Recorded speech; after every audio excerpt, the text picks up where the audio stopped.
But guys, I mean, truly, we are what, like half therapists, probably? I feel like our clients, they have been building out their practices for decades. So it's something that's personal. What are some of the different personalities that we run into when people come into obviously a very intense time in their lives? Yeah, I think there's a lot of different personalities you're kind of navigating. Well, hello everyone, and welcome to another episode of Office Hours for Practice Owners. I'm your host, Justin Marti with Marti Law Group, and I am very, very excited today to welcome the most special group that I possibly could welcome. This is a unique episode for us because as you frequently know, if you're a listener to the show, we talk to industry leaders, we talk to lenders and practice brokers, and we talk to a lot of different folks about the industry and market norms and, you know, how M&A works, right? We talk a lot about M&A, of course, but we never really get to look behind the scenes. And I feel like that's why today is super unique because we might show, or hopefully we show, a very polished look to our clientele. Meanwhile, they have no idea the chaos that is going on and how terrible I probably am to deal with. So I wanted to bring in probably the three people closest to me when we're actually doing deals and really make today a look behind the scenes. It worked out quite well. We have our MLG annual offsite, which turned out to be an annual onsite this year because everyone's remote. We have folks from California and Florida and Idaho and Mexico, and it's rare that we actually all get to the home office. So it's been a really special time to kind of have us all together. And under protest, I dragged a few of the folks to do a podcast with us. But yeah, I really think today will be kind of cool and unique to kind of see what goes on that folks don't see to get a deal across the finish line. So without further ado, first I'd like to let's see, who do I like to welcome? I think Caryna. Caryna is an expert M&A transactional attorney, also does a lot of securities law, which, you know, is something maybe a little bit of a teaser, but we're looking forward to down the road. Caryna thrives on caffeine and red lines. She is, I'm being facetious, but Caryna comes from Brazil originally, via Canada, worked in big law, absolutely, the expert that we really needed when doing these transactions. So Caryna, thank you. Thank you for having me. Of course. Thank you for agreeing to do this under protest. On my left, I have Shana Robinson. So Shana, also thrilled to be here. Shana's in Florida, and she is probably, she truly, I could say, was, I think, the missing link that we needed. She is the one behind the scenes in addition to Ashley, but she is the one really pulling things together to get deals finished when there's just like a million holes, it feels like, in a transaction and so many things to do on closing week or leading up to it. So Shana's a Celsius gal, I guess, or now you've moved on to something else, but she fills our days by telling us about her weekends on the boat, and she's on a sandbar when some other folks here we're chasing around our children. But Shana, thank you for agreeing. You're welcome. Thank you for the kind words. Sorry for being on the sandbar every weekend. And then we have Ashley. So Ashley is, what can I say? Ashley is truly, you are the backbone of the organization, I can say. Ashley came on as more of a support admin role, and we quickly realized that no, Ashley's like a mini COO. And truly, I mean, I'd be scared if Ashley ever leaves that I might leave too. So Ashley, you keep the operation running. You get to deal with me regularly here in Connecticut. Yes. So thank you for everything. Yes, thank you. I'm happy to be here. I'm excited. All right. Good. I'm glad one person is. So let's kind of dive into, I want to really talk about, like I said, the behind the scenes. And let's talk about the emotional side, right? And what we deal with. And again, not just as lawyers, but like as a legal team. dealing with folks who might be preparing to sell their practice or buy a business, right? I'm fresh out of school, or maybe a few years out of dental school, and I'm about to lay out $2 million to buy a practice and the real estate, right? It's obviously a really scary thing. It might be the largest purchase someone will ever make, or the largest sale they'll ever make, right? And this is like literally money that's supposed to be taking care of generations, right? Generational wealth, they call it, right? So we recently had a client tell us pretty candidly, we were on a phone call with a client who's selling their practice, very established practice. I won't give out too much information, but a very successful physician selling a practice. And we were on the phone with these individuals and planning to talk through legal documents like we normally do as lawyers. And we think our clients might have been indulging prior to the call a little bit and having a festive day. So they seemed to be very open with what they were sharing with us. And they said, we didn't hire you to do the legal work, which I was like, okay, well, this is interesting, what we've hired for. And they said, we hired you for the emotional piece. And so Shana and I are on Zoom with the client. Now we're both on Slack typing away, like, what does that mean? What do we do? But guys, I mean, truly, we are like half therapists probably. And so I guess starting with Ashley, because you get to deal with people early on, like, what are some of the different personalities that we run into when people come into obviously a very intense time in their lives? Yeah. I think there's a lot of different personalities you're kind of navigating. I think first, obviously, you have the emotional support, the ones that, the clients that just need you to listen and guide them, whether you're selling or buying. I think either area is a huge step for them, and it's a big risk, and it's exciting, but probably also really nerve-wracking. So I think obviously, like you said, obviously the emotional side of things, just listening. And I think for us, we're human, and having that human touch for them, and then I think also a little bit we've had a few deals like the analyzer that wants every detail spelt out for them, and it's more of you're teaching them, and maybe they could probably do their own M&A deal at the end of this because you're going line by line. And then, there's definitely some clients that I feel like they're like, can you just handle this and just let us know if there's anything? The delegator maybe is what you want to call it. I'm just going to give this to you guys to run with it. Just let me know when it's at the end. So I think there's a lot of different personalities. And I think our biggest thing is really identifying that early on to make this a smooth process for them. And it's up to us to figure out kind of what they need from us outside of obviously the legal work. It's a lot of different personalities. we have our core values, right? We actually have a card in front of us, and one of those I don't think is make order out of chaos, right? Yep. So I think that's a big part of what we have to do for folks, but way beyond the legal complexity, it's the emotional side. Yeah. Caryna, how often do you find yourself playing therapist instead of playing lawyer? I would say more often than not. I feel like our clients, they have been building out their practices for decades.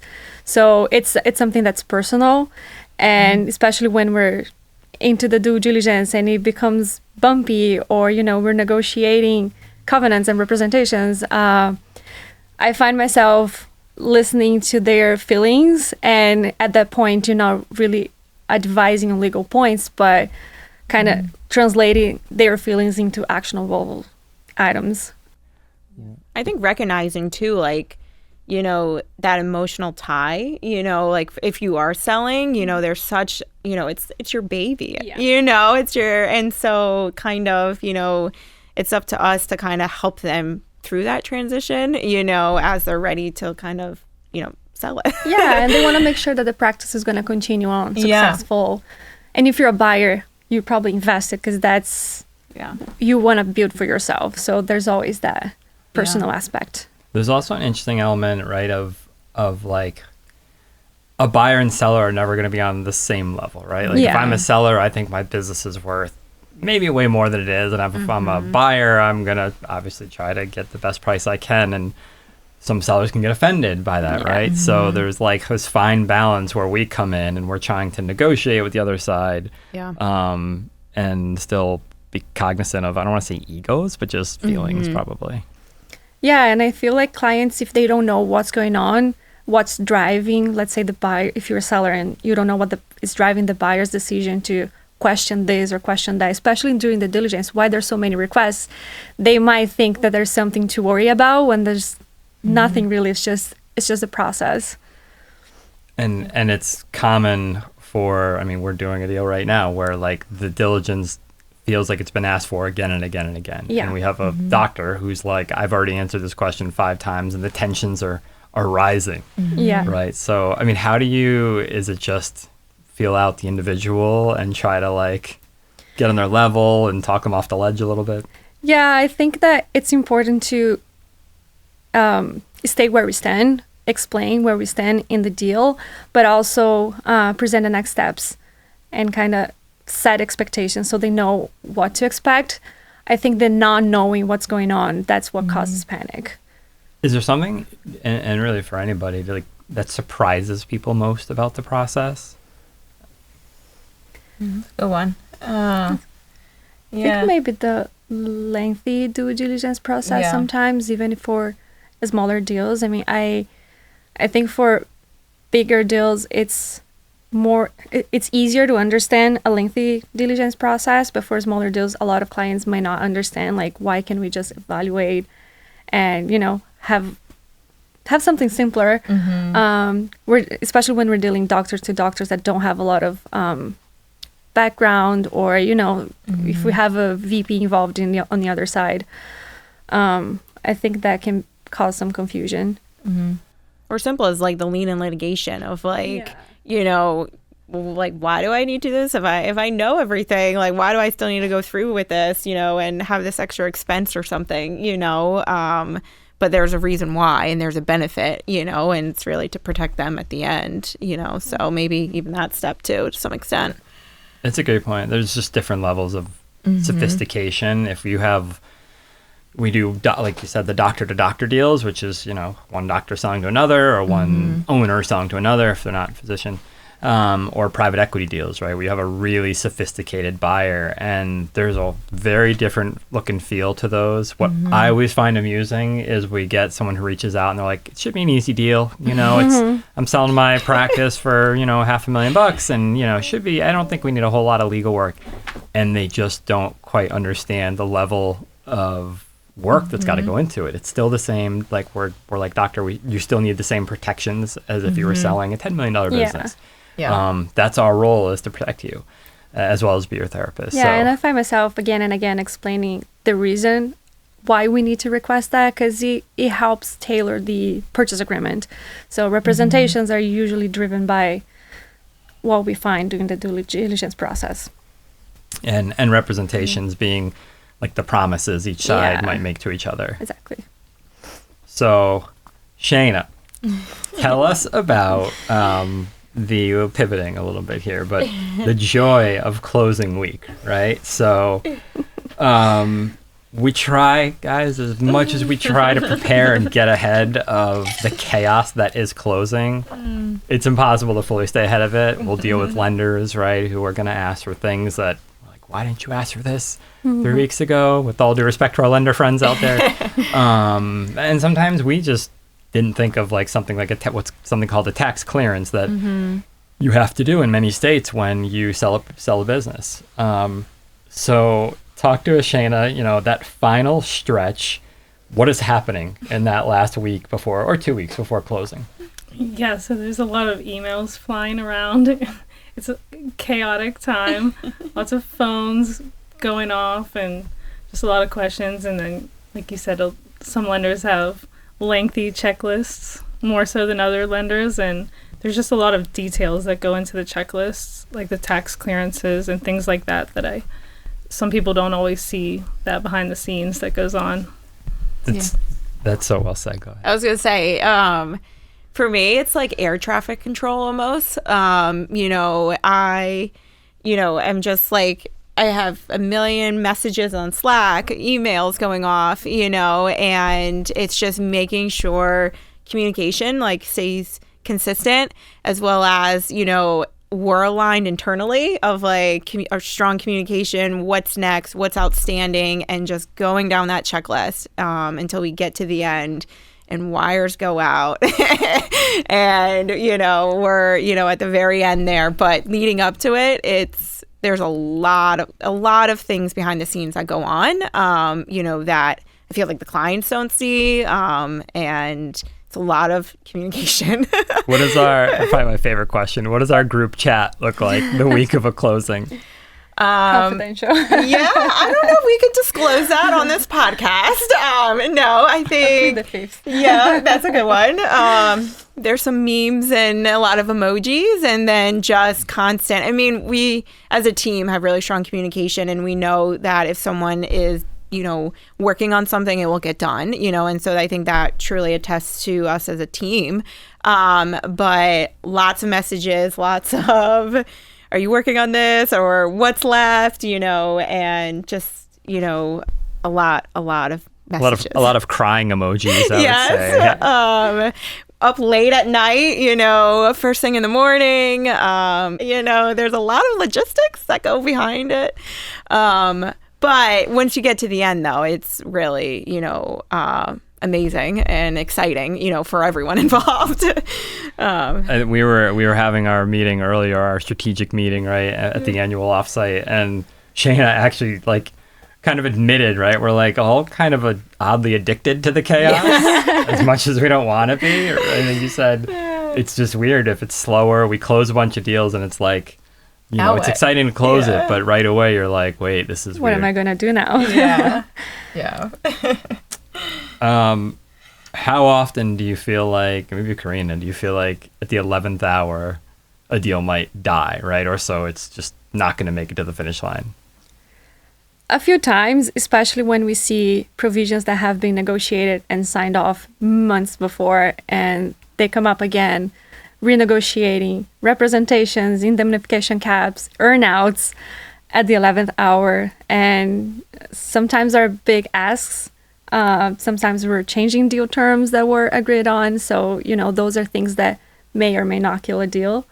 So we got to be very strategic and careful renegotiating those terms. Yeah, it's a sensitive time for everybody. I mean, even behind the scenes, right, we've been working on this for a long time, and people are like, you're the lawyers, you're still going to get paid. But it's a really different feeling to successfully execute a deal versus the deal's off and someone walks away, right? It's very anticlimactic. All right, so what to dive a little bit further into the actual work? What is going on behind the scenes? We've touched on a little bit before, from open to close on a deal. So maybe we're buy side or maybe we're sell side, but there you guys have talked about tax clearance, right? And folks might not know what that is. We haven't even touched on, might need to form LLCs and PLLCs if we're representing buyers. We do a lot of MSO, DSO structuring. The acronyms go on and on of what we need to do. So what are those steps and who's doing what? Because I know we are a very collaborative team. Sometimes Ashley wants to kill me because I'm like, Caryna, can you go jump on this? And then the next day I'm like, Shana, did you do that? And you're like, can you just stay out of it because I have it under control. So air traffic control. Tell us about the process that goes into it. So as soon as we got a new deal, internally we start a checklist for ourselves a little bit to, kind of kickstart off what we need, what we have. We connect internally on, okay, who's running point on this, and then, really starting with lien and litigation, depending on what side we're on, but doing the lien and litigation, forming any entities, getting that EIN, and then really, the attorneys jumping in on that APA, as we're, kind of dealing with lease agreements as well, and, a lot of the other small but important steps as well, in the process. And then, kind of making sure we're communicating with our clients to let them know, because sometimes I think things become unsettling if they're like, where have you received docs? I haven't heard anything, and so just trying to keep that communication, always trying to move the deal forward, or at least communicating to the client a little bit what's going on, I think definitely is a big part of that kicking off, a new deal. And I feel like the folks who don't know, right, part of lawyering is just this game of like ping pong that sometimes we get to like the third version of a document and we're agreed on stuff, and sometimes there's V12 and as we call it internally, and I think there's just so many nuances that go into but and they might have worked really hard to iron out these deal points, and then our client comes to us kind of like behind the scenes and like, hey, you know what, I know we agreed to 1.5 million, but we're doing better since we started this process. Our production's up. I want 1.8. And it's kind of our job to like balance that with the relationship, our relationship with the broker, and we refer back and forth quite a bit. And so it's a fine, it's a game of ping pong. It's a dance, right, to keep all these relationships going. Yeah. Yeah, definitely, we work together with the brokers a lot, and I think we rely on them to help, feel like together we're like on a team with them, trying, because at the end, like we both want this deal to close and to get to that finish line. And so, they rely on us, and we also, I feel like, rely on them too to help us a little bit with that emotional, side of things with the client, and to kind of keep moving the deal forward as well, for sure. Let's get into your role at the company. Oh, my role.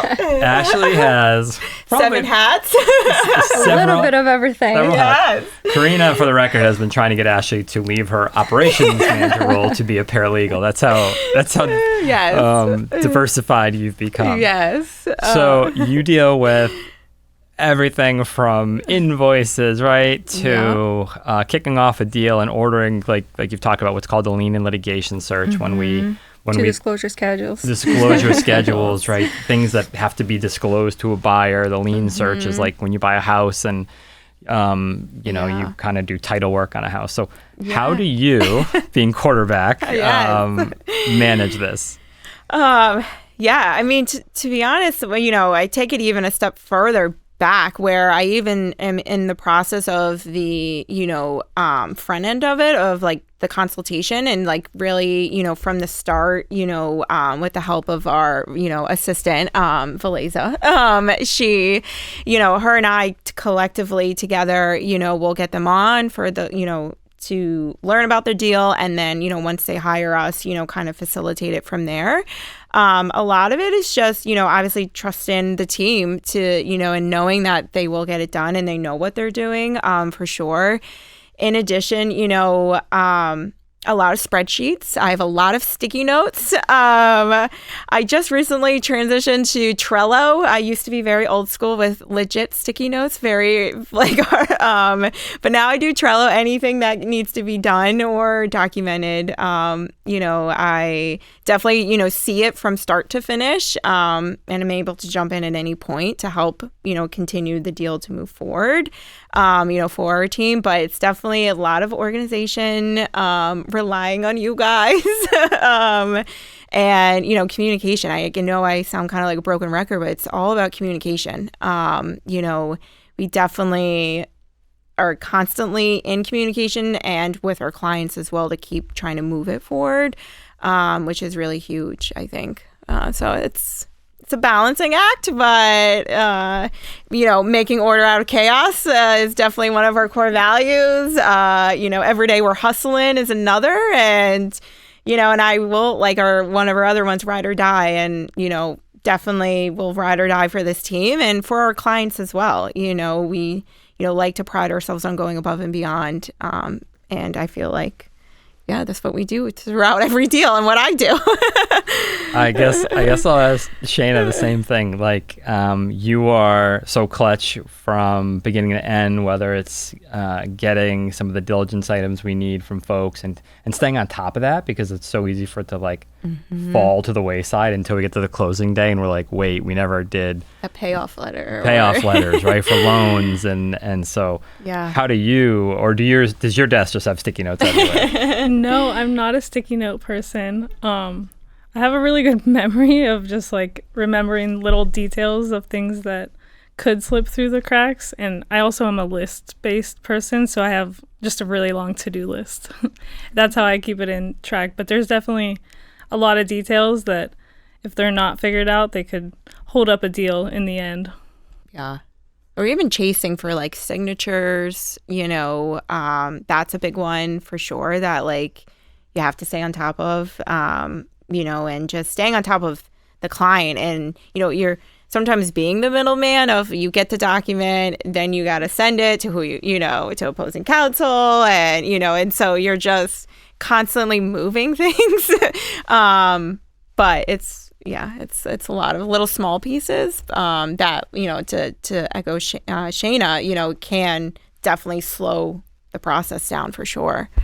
And I feel like one thing that I struggle with is that folks don't always understand that sometimes we're just at the mercy of like a state governing body, right? To get a tax clearance certificate or even to like form an entity. I mean, we're sitting in Connecticut today, which we could do it right now and it'll be formed in probably an hour. Or we could be doing one in New York, which, again, insert tear emoji, crying emoji, where it takes months sometimes.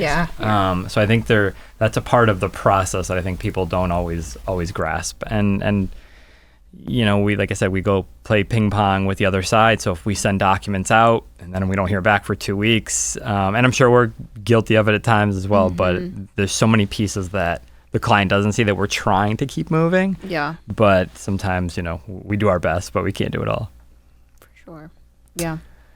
All right. So, I think I want to look at like not just in the deal, but let's talk a little bit about behind the scenes really at MLG. And we're a small team, all with our unique personalities. I would guess that I probably have the most unique, irritating personality of the group. So I'm very grateful for you all. So, Ashley, I think you have some questions for the team. I have some burning questions for this team.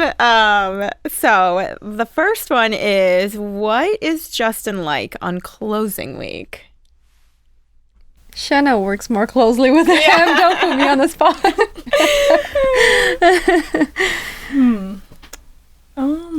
That's a great question.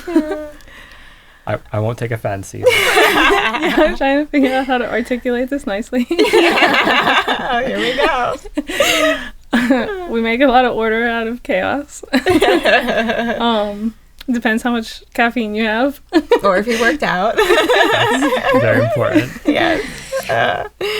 No, Justin's not like, honestly, I think he trusts all of us, that he knows that it's getting done. And I think as long as we're communicating and letting him know and just constantly reassuring him we have this and we have it under control and handled, he knows that, and I think sometimes he just needs a little reinforcement that you got the team and, we're getting it done and just trust us. And we'll let you know. Is same thing with the client. I think it's as long as we're not coming to you with problems, we're telling you, here's what happened, but it's already resolved. Same thing with the client, as long as it's, we're not bringing them a fire, or anything, if we can control it. Same thing a little bit with you. I think closing week, it's great. I think I'm amazed because Ashley, I think shoehorned in every one of our values into this conversation. So our value of bring solutions, not problems. I think closing week I might bring problems by getting a little micromanagey. Yeah. And Caryna will be like, yep, here's the update. If you check the closing checklist, you'll see that's been done. Yes. Shana as well. And so I'm like, oh, well, then I'll just go back to my little cave and work on whatever I was working on because clearly I'm in the way. Yeah. True. Okay, so to piggyback off that, who would you say on the team is most calm under pressure? I think Shana. Yeah, I would echo Every that. time I talk to her, she has like she's calm. She knows what's going on. Yeah. She's like on top of everything. And if I am in the middle of chaos of a closing week, Yes. I know I can rely on her. And she's always, I'm here. Got it. I can get it done. So Yeah, I agree with that. I think definitely even like just messaging. She's like, okay, sounds good. Got it. And I'm just like, all right. Okay. You're making me calm now because I was not calm. Yeah, I think you're definitely probably the most calm. I don't know. Do you agree? I fully agree. Yeah. I mean, I call you in like a panic and I'm like, we need a team meeting. Everyone's got to get together and everything's for all. And you're like, like you said, you'll send a message just like, she'll be like, yes. And I'm like, is she mad at me? Did I do something wrong? And then she's just like, no, I'm on it. And she's just so not dramatic. It's just like, I'm going to get it done. So don't worry about it. And she does. Stop slacking me. I need to get to work. Yeah, I think your panic comes from like such a good place because you care about the clients so much. You really want to get them to the finish line. Like when you were in Texas and we were closing a deal and you're like traveling and answering the phone, like, what do I need to do? Yeah, I agree. I agree with that. Okay, so to go off that, who sends the most messages? Should we say it together? 1, 2, 3. Justin. It's because I care, like Shana said. That's what's important here. I care. a lot of crying emojis. Yeah. The burning fire emoji. Burning That's a good fires, one. yeah. That's a great one. Yeah. You do send a lot of messages. Yeah. It's one of those like message. And it's like message that could have been like probably one message Part of the together. prior like message. Yes. And so you got like 10 messages, but Ashley has to decode. We use Slack for folks at home who know it. And Ashley has to decode like the just ping pong, to use again, the brain thought process, right? Of like, hey, let's do this. Oh, by the way, next Thursday I have this thing, so can we block that off? Anyway, back to the first one. And that would make me crazy. So I commend you for being able to handle it that. so well. I just, like I'm telling you, Trello, just every thought that comes to your mind, it gets documented somewhere. But yeah. Okay. Who is there, maybe we already answered this with Shana, but who's the most likely to say like, we're fine, when we're definitely not fine? When it's like all crumbling, we feel like, which happens again at the 11th hour. Yeah. Who's most likely to be like, we're good. Shana. Yeah. Or Ashley too. I was going to say, I Ashley think, as well. Yeah. Yeah, a little bit me. I guess, sometimes like I might be freaking out internally, but I'm like, hey, don't show it. Because I think at all times we work through it no matter whatever it is. And so when we're like, sometimes we're fine. Do we really think we're fine? But, at the end of the day, we always rise above. You're always the one that's on top of everything and like keeps messaging Jessie and I, have you done this? Have you done that? Like, what's the status of this? Like, so she keeps us on track. Yes. And our weekly meetings, definitely help to catch anything. Honestly, just to catch anything that might have fallen through the cracks through the week, to just kind of regroup one-on-one to make sure we're not missing anything. But for the most part, we're not. This side of the table is the calm side, and this one gets a little chaotic more. side. Is it weird that the attorneys are the ones? It's the theme. I think coincidence, huh? That's because you don't know when I call just, why is this happening? Why is that happening? What do you do now? Yeah. It's true. We've talked about it before, right? We're a firm that we operate. My whole goal at the outset was like, we are a business that does legal work, right? We're not just like a law firm. I think there's a connotation about lawyers and unfortunately not always the best one, right? But I truly think we're a business. We happen to do some really good legal work, in my opinion. We are specialists, right? And we really live by these core values to the fact that to the extent that we nominate someone, right? Every month we all vote anonymously, although Ashley sees everyone's vote. And we choose, right? I feel this month Shana lived every day we're hustling, and here's why. Right? I feel this month Make Order Out of Chaos was totally Caryna because she helped this client who was like spiraling and helped them get across the finish line. So I think a lot of that comes from the team we've built. Also, Ashley and I spend a lot of time learning and implementing EOS for folks who know EOS, Entrepreneur Operating System. And the book Traction, and there's like a cult following of kind of this operating system. And we tried for a while to like really implement it, but I think when Ashley stepped into her role is when she was accountability.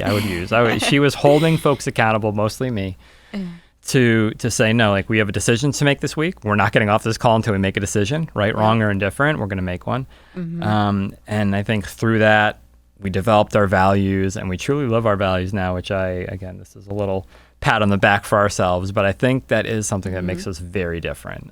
You've worked in big law, not to speak poorly of our big law friends, but I'm guessing you, again, a little bit of a loaded question, but you probably feel a little bit of a culture vibe difference here versus elsewhere. Yeah, it's a lot different. I don't want to say bad things about the I feel like we have a very personal relationship to one another. We have a closer relationship because we are a small team, and I think we can relate that to our clients as well and be more personal with them. I don't want to say. No, I agree. I didn't work in big law, but I can say I definitely feel like our human touch and just being personable with our clients really stands us apart from other, firms in the industry. And, I feel like they look to us for guidance at times. And it's not just, legal docs at all times. It's really, we care so deeply about them, and we care even beyond just what they hired us to do, personal things like getting married or having a new baby, or whatever milestone they might be going through in addition to this huge decision. And I think that really resonates with a lot of people because at the end of the day, they want to be seen and heard, and in all areas. And, I feel like we do that. Not to boost us or anything, but I think that's what sets us apart. And that's internally as well. We show up every day to do the work, but we're also there for each other. And that translates to the relationships with our clients as well. Shana, you turning to you. I know you mentioned earlier in our meeting, right, our offsite meeting, you were talking about like, you feel like you're not a number. Which is kind of cool. So I assume the culture is a little bit, welcoming, or has been positive for you. Pretend I'm not sitting here and I didn't ask that. Yeah, I haven't worked in big law, but I've worked at big corporations where there's thousands of people, and it definitely doesn't have the family atmosphere that we have here with the team, that everybody's willing to help each other.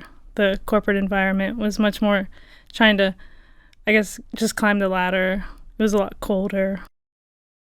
Yeah, I think our clients are a lot of them are, right, they're founder owners. They started a healthcare practice, and they just were like, I'm going to go do this. I'm going to hang a shingle. And I think we can relate to them really well because we're, my name might be on the door, but I truly think it's much bigger. I kind of hate that it's just my name, right? And at some point it won't be just my name. But I think it's much bigger than that we are truly like all entrepreneurial, and we understand what goes into it. I mean, Ashley runs this business more than I even do. And so like when we're dealing with a client who's super stressed about selling this practice they've had for 30 years, like we just have a different vibe, I think, and a different approach from other firms that with all due respect to them, that we deal with. Yeah, and we have a lot of clients that comes to us with business questions like, should I do this? Like, they have multiple offers. Which one do you think I should take? And I don't think that, and again, not to speak bad about big law, but I don't think that's the kind of role that they would take, whereas we try to be more personal and try to listen to them, to their concerns as entrepreneurs and not just as clients, and just, hear the pros and cons. Obviously, we're not making the decision for you, but this is what you can get. This is what you can get, like business-wise, from each deal. Yeah, we have the saying, we're advisors first and attorneys second, or we're entrepreneurs first and attorneys second. And I do really think that's our role. Now, that said, I think we do a really great job of the lawyering. I think Caryna brings that big law experience, which is such a game changer. Shana, similarly, having been in some different firms that do some really complex work, I'm constantly picking your guys' brains about, how would the big law guys do this, or how would, your old firm approach that? And Ashley having kind of run a different type of industry or business, I think everyone brings kind of a unique skill set. And, I think that flows through to our clients' deals. For sure it does. So, all right, what is the most stressful deal stage? Is there a most stressful deal stage? Is it just closing day and closing week and that's it? Or is there like other parts of it? Because it's a little bit of a loaded answer. On my end, it can often be the beginning because the deal terms, people come to us, like I said, and a broker might have worked really hard to get a deal put together. And the client comes to me and they're like, by the way, I don't like X, Y, and Z. So I'm like, okay, well, let's call the broker because now I'm in a weird spot. Is there an area that you feel, maybe Caryna, is like the most stressful? Yeah, I agree with you. I feel like the beginning, when there's opportunity or not opportunity, but when the client is not happy with a deal that has been negotiated during the LOI period, that can be stressful because that can kill the deal. But a closing week can also be chaotic. I think those are the two most stressful. Yeah, and I think they can be both like stressful in their own way almost. Yeah. Like when you're first starting off and, there's that one component of they're like now thinking different deal points and whatnot, that is huge. But then it's also huge if we're at the end and we're missing something or we're chasing for signatures or there's something that might have fallen through the cracks that we're now scrambling, even as simple as like how wiring gets sent and now they need a document signed, to release the funds, and now we're scrambling and that person's on vacation and not even in the same time zone as us, and so I think they're both chaotic and, in their own ways. So, yeah.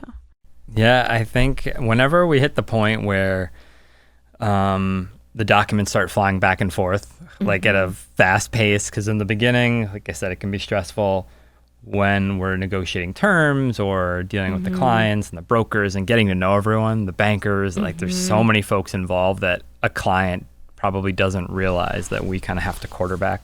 But, and at some point, right, a version of a purchase agreement comes across and, the firm might take a couple days to get to it. And then as we approach that closing date, it's just like back and forth. And the amount of redlining that goes on, particularly Caryna, Shana, the work y'all are doing is just wild. So I think, I don't want to say the whole process, but really like the bookends are kind of nuts. I think when we have a firm closing date, especially like end of the month, that can get stressful because then if we get 11 p.m. a red line from opposing counsel, then we're rushing to, turn it around. Turn it around, discuss the clients, and then go back to opposing counsel and just try to nail down that term. That can be very chaotic. Yeah. Definitely keeping up with the emails. Keeping up with the emails. Oh my gosh. Yeah. Sometimes I like wake up and I'm like, whoa, I was only asleep for 7 hours. Then how much just happened? It's like email fly now, 11 p.m. Pacific time, and then, 6 in the morning Eastern time. Yeah, for sure. That's my favorite. Is the email? It comes in at 11 Pacific time, and then by 7-8 Eastern, there's the other side will be like, "Hey, did you guys get to mark up this agreement?" Yeah. And it's like, I slept for 4 hours, so I'll do that now. And then the texts start once the email, if the email's not enough. Yeah. But I don't know. Oddly, we seem to like this, don't we, Shana? Like we're low key like addicted to it. All right. So Ashley, what is the craziest closing event or closing day that we've had? That's a good one. There's been many.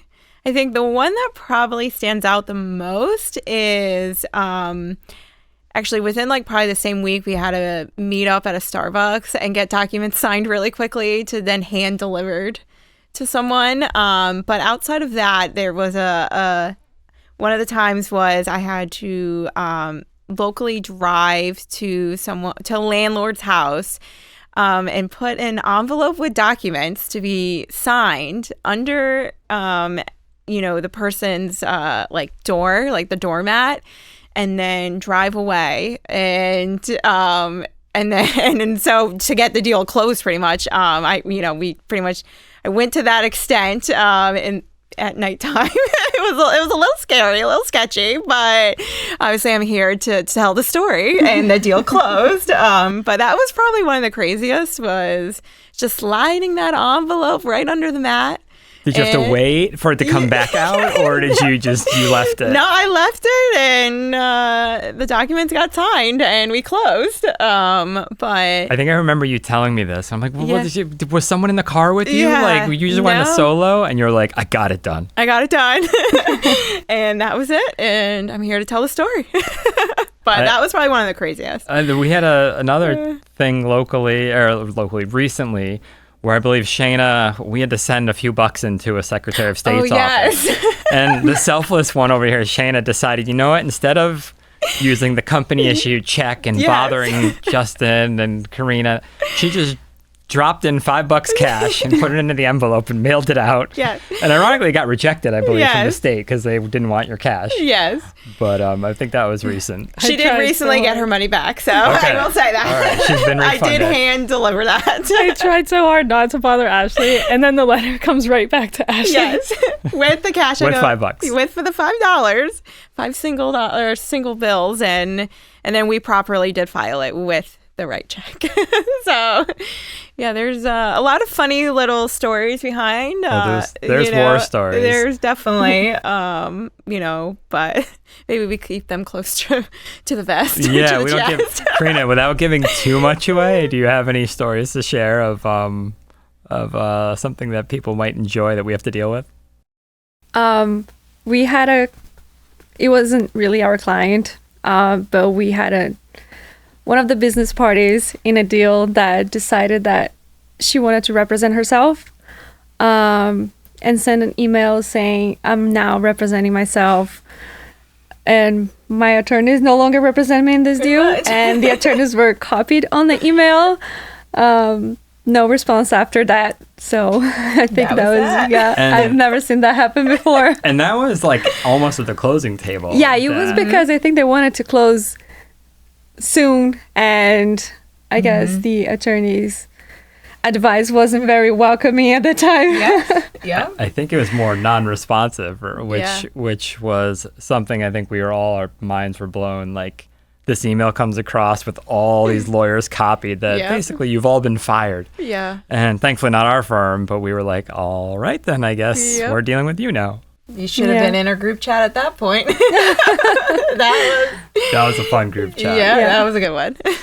I would say the best group chat was probably our clients who had been possibly celebrating prior to our call, and trying to navigate that and keep a straight face was probably my most fun. I don't know about you, Shana. No, that was a fun day.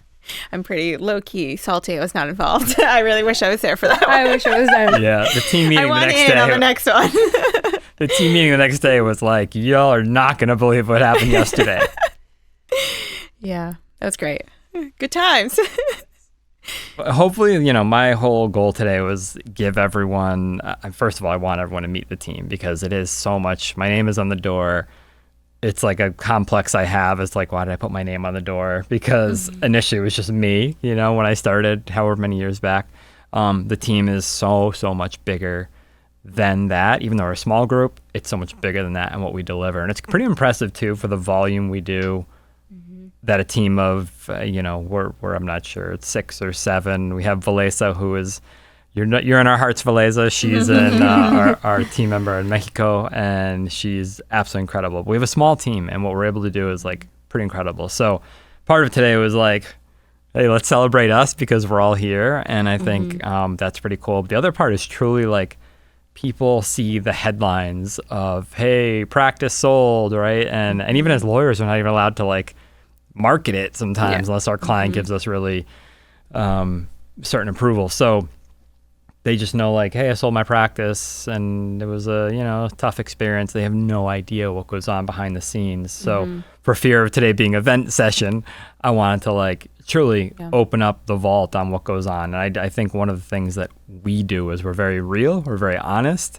I think a lot of organizations, again, they might not want to show what's going on behind the curtain, but we're very open of like, hey man, it can be truly chaotic. We're going to do our absolute best. We'll not sleep if we have to, come closing day, but we get it done. So thank you to all of you for sitting here with me under the lights and the mics and everything. I think that this year holds some really big things for us, but also for our clients.